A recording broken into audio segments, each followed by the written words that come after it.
Welcome back, everyone. Hope you've enjoyed networking with your peers. Let us know what you experience in the social wall of the conference platform and also on LinkedIn using our hashtag TechHRSEA. With the disruption in businesses, organizations struggle to meet the demand for new skills. There's a need to rethink the capability building approaches to future proof the business sustainability.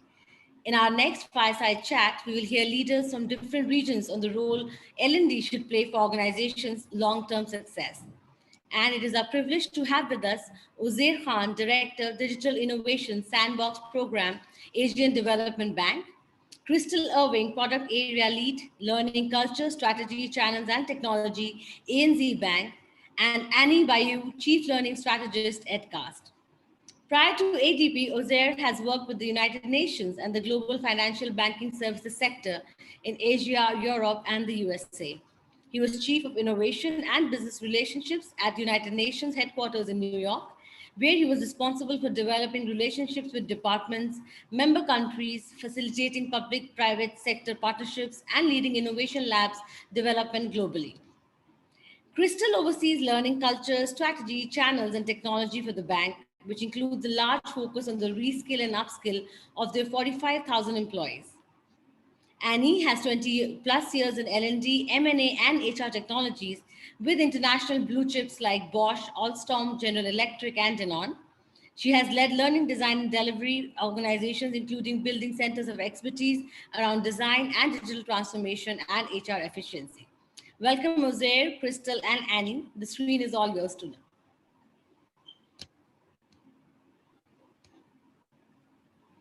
Thank you so much, Jasmine. And welcome everybody to this fireside chat on reskilling revolution, disruption drives innovation. Now, you've signed up for this session prior to yesterday. You might have seen that my colleague and friend, Nishte Suri, was meant to moderate this session. Due to the crisis in India linked to COVID-19, Nishte is taking care of his friends and family today, and I'm going to try to fill in for him. And today I want to talk to you about skilling. And skilling is a part and the heart of transforming nations. And concerning the future of work, it is indeed the biggest opportunity and challenge of the decade. The speed and scale at which countries are able to upskill and reskill their workforce may become their only competitive, sustainable advantage. And we all know the future is here. But the problem is it's not evenly distributed. COVID-19 has accelerated the arrival of future work, and it's pushed companies to scale remote working and has accelerated digitalization and automation. And in this race, agility is the key transformation driver. Countries and organizations alike must invest time and money to reskill their workforce so they can quickly adapt and adjust to this new order. However, when we're looking at the research, according to Mercer's Global Talent Trends report for 2021, executives believe that only 45% of their current workforce is adaptable to this new world of work. So the question quickly becomes, it's no longer who can adapt, but rather how to best adapt and develop an adaptable workforce. Measuring skills gaps against business objectives and investing in future learning and workforce reskilling have emerged as top future of work priorities for organizations in 2020. And what about the modern learner? So the modern day learner is eager to learn. 78% of employees say that they are ready to reskill. And that's a lot. According to employees, additionally,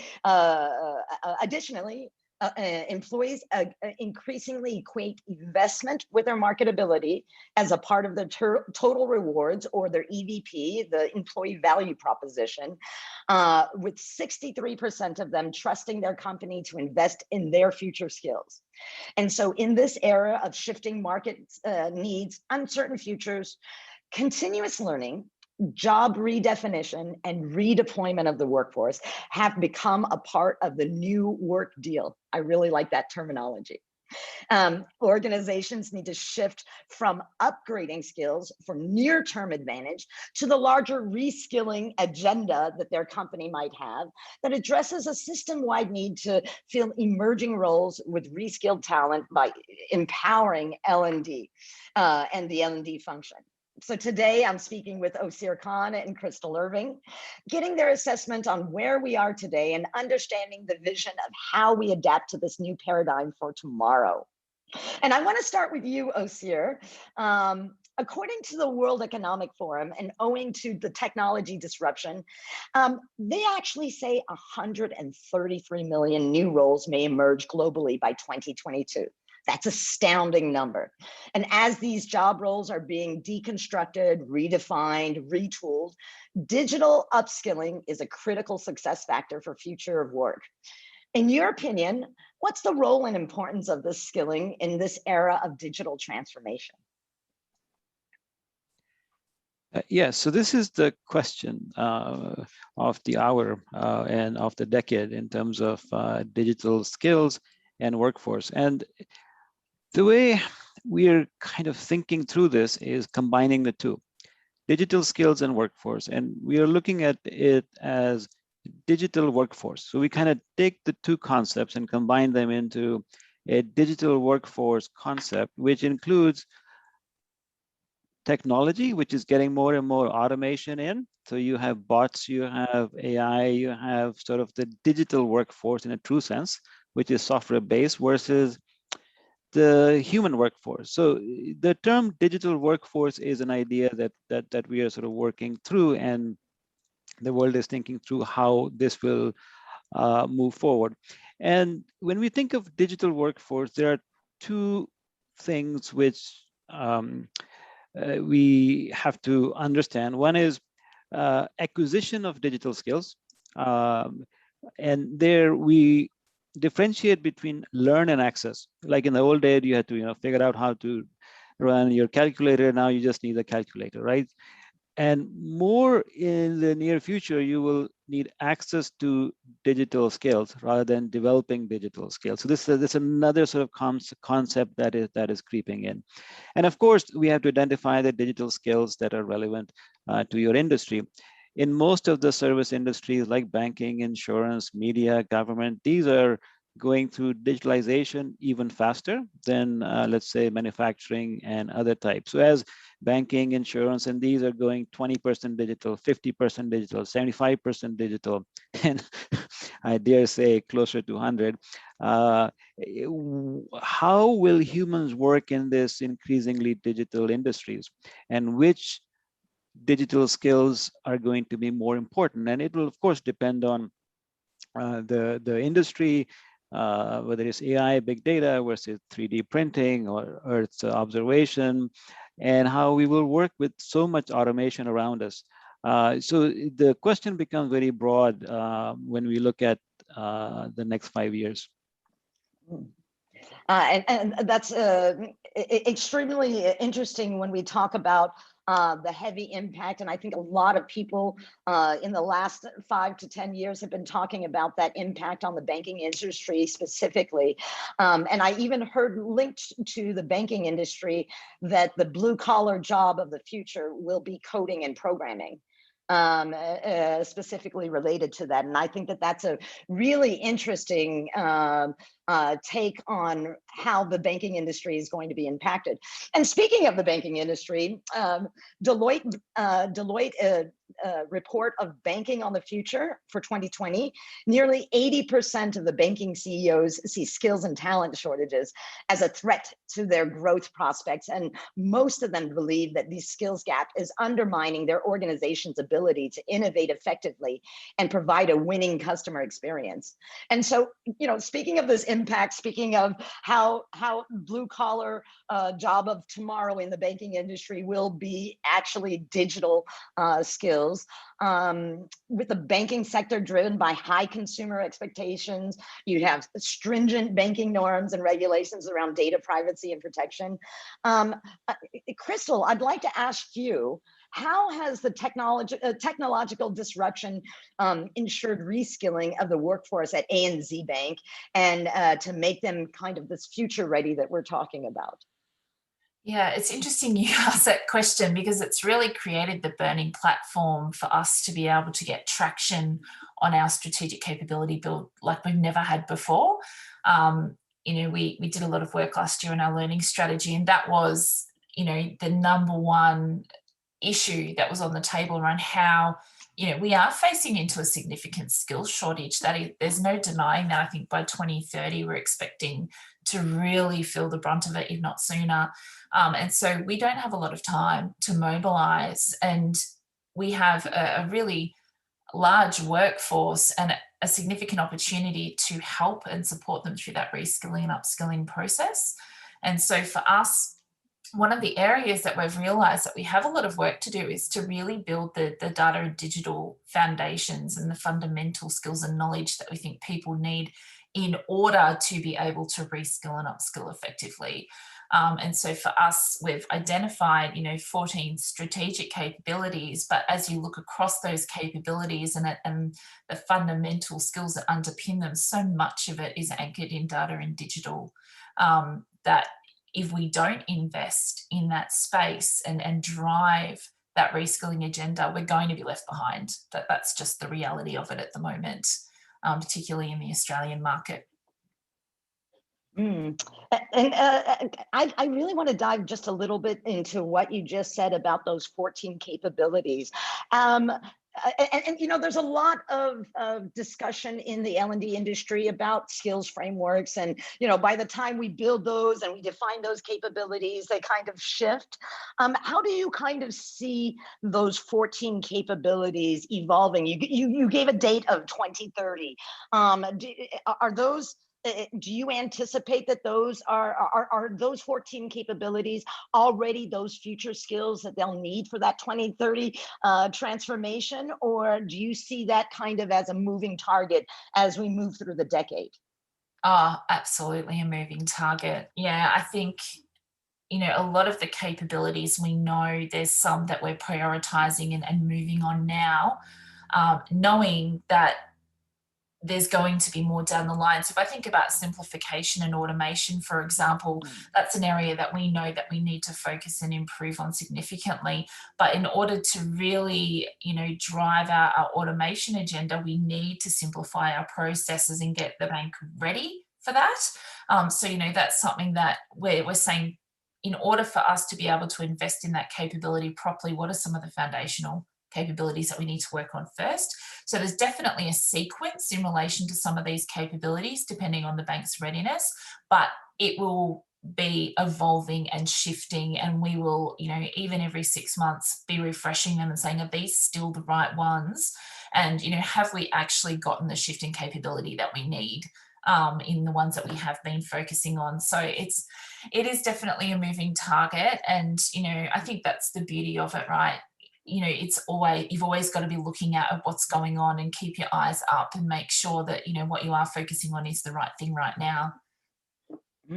No, absolutely. And I know I speak to a lot of clients at EdCast, whether they're in the talent areas of their organization or in L&D. A lot of the number one question that comes out from those skills frameworks is it worth developing our own framework internally? Is it, and if it is, what do we develop? So I really like that focus on just 14 instead of trying to boil the ocean in terms of capabilities. You really focused on the ones that are critical to your competitiveness and your survival in the future. And so I really like that focus. I'm sure a lot of L&D will be reaching out to you after this session to get some advice around that, because that really is the number one question. Seer, can I switch it back to you a little bit when we're talking about your vision? I recently read an interesting LinkedIn workplace learning report for 2021 around upskilling and reskilling. And those two elements have emerged as the top agenda focus for L&D programs for 59% of the organizations. Now, here at EdCast, we heard a lot about the ADB Sandbox project. I'm wondering if you could talk a little bit about the challenges challenges that you faced with training and reskilling the human capital to meet these kind of new skills demand? And how do you keep that knowledge and understanding current when we're talking about Crystal talking about how it's it's a moving target? How do you do that and keep that current across your workforce at ADB? So in my case, since I'm leading the sort of the digital transformation efforts, we have to think through few basic elements. First of all is acceptance, acceptance of the fact that we have to move forward in this area of digital, and then once we get to that acceptance level, and this is of course through various levels in the organizations and the functional groups, and just having an enterprise level acceptance of where we want to be in terms of our ambition on the digital side, in terms of relevance, in terms of what it can do. My experience tells me that it's not the same. The leadership might be at one level, the practitioners might be at another level, the salespeople may be on another level. So it's getting the whole sort of big sort of Titanic sort of in to go in the right direction, especially in traditional organizations, to get them to accept basically that we have to make this a priority. So once you have that in place, then the second thing we of course look at is the motivation at individual level to go for it. And there we're in our case, we are trying to see how to have a balance between a pull and a push, meaning the organization pushing something on staff members or employees versus the employee sort of pulling the organization and saying, I want to, or we need to. How do you get that balance across, and how do you get that momentum going? So this is, we look at doing a lot of sessions on almost like evangelism, almost like showcasing the possibilities, almost like showing them, what others have been able to achieve by moving in this direction faster, sooner. And then once we have that, then you get the snowball going, and then you get it off the ground. To me, those are the initial challenges or the biggest issues in terms of moving on this. It's funny that you say that. So we've been talking about how you train and reskill, but the vast majority of what you just said is really around a mindset change. And so do you think that the mindset is a bigger challenge than the actual reskilling piece of the actual training piece around that? Or do you see those as equally kind of equal challenges that, that fill your daily work? No, you hit the nail on the head in terms of yeah, I mean, we're kind of biased here, but we call it digital mindset rather than growth mindset. Once you accept that digital is the mindset that is required for growth, for reaching the goals, once you have that in place, then the rest sort of falls into place. The frameworks, the tools required to train, all that kind of then aligns easily. Yeah, that's really awesome, and I like that. I think that I like the term that you're using, digital mindset, to replace growth mindset. Growth mindset, I love the terminology, but it's always been something anchored in something very abstract to a lot of people, and especially to the employee. Digital mindset is, I think, anchored in a lot more understanding, global understanding. So I really like that, how you coined that. And I'm conscious of the time, and I want to save a little bit of time for audience questions if they have any. And I know a lot of them have come here to get both of your opinion and understanding of what you did in your respective organization. So Crystal, I have this next question for you, talking about kind of the solutions that you've implemented to overcome the challenges that we've been speaking about. And something interesting about that global talent report, trends report for 2021 that I mentioned, that Mercer did, 44% of executives, #1 workforce concern before the pandemic was automation at work. So both of you have talked about a little bit about that automation. And while 47% were concerned about their employees' expectations around that consumer graded digital experience, I wanted to know what kind of solutions, or can you give us some kind of insights on the success stories that you would have around implementing some of those newer solutions?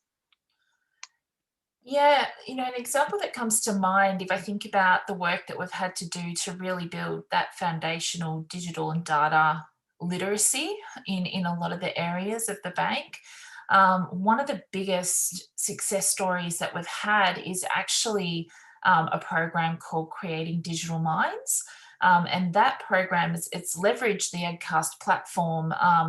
And, at its heart, it is a channel of curated content that really helps to build and shift understanding around those topics. But it's actually driven and anchored as part of a blended learning experience, where it's a combination of events and learning initiatives combined with the content that's been curated on that channel. And it's really shown us that build it and they will come approach to learning curation just doesn't get the cut through that you need in terms of shifting capability at pace. You need that marketing and awareness engine driving it on a consistent basis and pointing employees back to it in those moments that matter. So they're continually re-experiencing that content and reconfirming the concepts that you need them to understand. And so for us, if you look at all of the statistics and the data that we have around learning adoption, that Creating Digital Minds channel is by far the most popular channel that we have, and yet it's not mandated. It's not something we tell people they have to do, but people continually return to it over and over and over. And that for us is probably a really good success story. What we're now seeing also is starting to bring other strategic partners into play that really anchor the learning content in skills assessments. So you can do those assessments and say, hey, in relation to these programming languages, where am I at and the proficiency scale, and then go and complete, learning programs and be able to measure again and see that shift. People are really responding well to that. And there's a really big appetite for that measurable learning activity, and then obviously linked to certifications and micro-credentialing. So they want something at the end of it. They want that evidence that, it's been impactful and that they've got something that's recognizable in the external marketplace. Yeah, absolutely. And that comes with that, I gave that statistic earlier about that reskilling piece is really now a part of that EVP saying, how are you making me marketable, whether I'm staying in the company or not? That still is something very valuable, and I see it as a benefit for me. And I think that you've actually answered two of the questions. I'm looking at the chat right now, and one is around how do we decide kind of what we train on or what we upskill on, and talking about competency frameworks and proficiency levels around assessment. So I'd like to just ask some more questions coming from the audience today. And this one is not for, I mean, it could be for either one of you. Sorry, it wasn't tagged for either one of you. So I'm just going to ask it, and Osir or Crystal, you can choose to respond. How have banks transformed themselves in the skilling revolution, assuming that there is a high percentage of employees who are not ready for the future of work? What reinvention or innovation has resulted as an outcome? So I think you've said it a little bit, but maybe we can go a little bit deeper into that solution. Osir, would you like to answer? Sure. So what we're doing to support this is we have crafted this digital fitness program, which is almost like a gym for digital, where people go in a couple of days a week and they get personal trainers, and it's fun. And then we assign, we're looking at sort of doing marathon events that they can take part in, and it becomes part and parcel of your fitness to be at work. And very much like your physical fitness, when you go in, you check in, and you have to look at your BMI index, or what you have to do. So we do some sort of assessment in a fun way, and then in terms of keeping it up and being relevant, and then being able to talk with confidence about a certain subject, because in the case of most of the jobs of today, the technology, being able to converse in that technology term is extremely important. Otherwise, you're not even talking the same language in business today. So aligning that in a fun way in your daily jobs, and then reinforcing that is what we at least putting that foundation in at the moment. And have you found the same thing as Crystal? And I love that expression, if you build it, we will come. I mean, at EdCast, we say, if you build it, we will come only works in baseball. When we're talking about employee engagement, we need to think about exactly those plans. And so I like that digital gym. Sorry, I'm abusing that term. But how has employees, what's the uptake on that? Do you see that you have to push a lot? Or do you see that balance of a push and pull that you talked about earlier, being something a little bit more easy when you're kind of bringing it into that fun metaphor? So the question is, how do you make it part of their lives? How do you make it a routine? How do you not have it like a burden? So with today's workforce, where they are listening to that Spotify podcast, where they are going to, let's say, Wall Street Journal, or whatever the sort of the source is, we bring all those sources in one place for them. We not curate it too much, keep it a bit open for them to sort of pick and choose, and then not have it only on sort of specific subjects that we think are relevant, but keeping it open so that they can explore on their own, giving them access to sort of premium content to bring them in and entice them, and see where you get more attraction, and then build on that. Do more on focus groups in the beginning as you're designing these programs.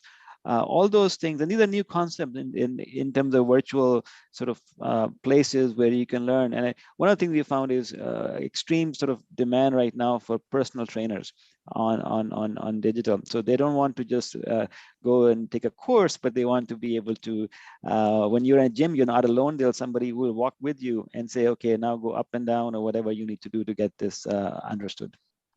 Yeah, and that's it's something really interesting. So I'm gonna talk a little bit about my ignorance from the banking industry, and stereotype it a little bit. But traditionally, and especially in Europe, banking institutions have been very conservative, and so this conservativeness also comes from regulations, things that, well, there's a lot of risk, and so that comes naturally with a little bit of conservatism, and then you talked about, both you and Crystal talked about curation. And when I hear curation, I also hear sometimes people equivocating that with informal learning.